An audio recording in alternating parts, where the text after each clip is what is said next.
A grassroots organization has been lobbying states to pass a resolution that would allow them to apply to Congress for a place and time to meet. It's called the Convention of States, and under Article 5 of the Constitution, the states would have the power to propose amendments to the Constitution.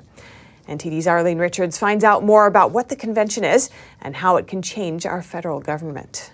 Founders didn't. Mark Meckler, president of Convention of the States, says that states have been passing resolutions and making applications to Congress since the beginning of this country.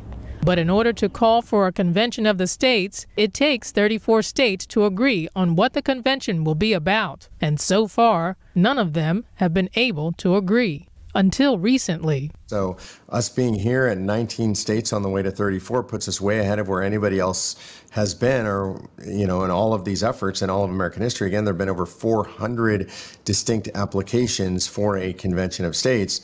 The key is to aggregate them or make them all the same. So that's what we're focused on. His organization proposed 3 subject matter areas to state legislatures in a model draft resolution. So far, 19 states have passed resolutions. North Carolina is the latest state to consider the proposed resolution. In May 2021, the House passed the resolution by a vote of 60 to 57. Only one Democrat voted in favor of the resolution, with 10 Republicans opposing. It is now being considered by a Senate committee. So what are the proposed issues? Fiscal restraints on the federal government, term limits on federal officials, and limits on the federal government's jurisdiction.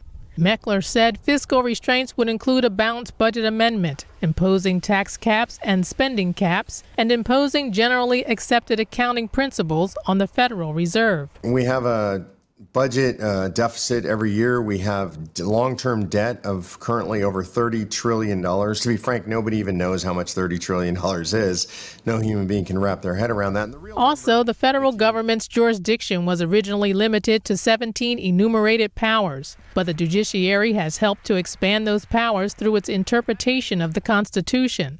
In an opinion article in The Hill criticizing the Convention of States, David A. Super said the convention is dangerous because such a convention could veer in dangerous and unpredictable directions, especially in this toxic political atmosphere.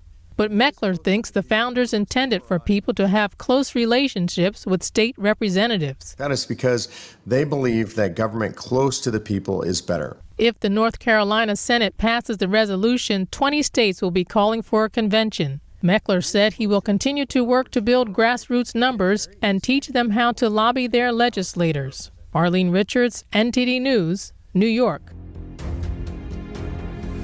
I'm here live in Philadelphia at the Tomb of the Unknown Soldier. When you hear the phrase lives, fortunes, and sacred honor, these are the folks we should think of, those who anonymously gave their lives. Well, today you have a chance to volunteer. You need to volunteer for conventionofstates.com, the movement that's going to save the country. These folks are willing to step up and give everything. We need you to give just a little bit. Go to conventionofstates.com and volunteer today.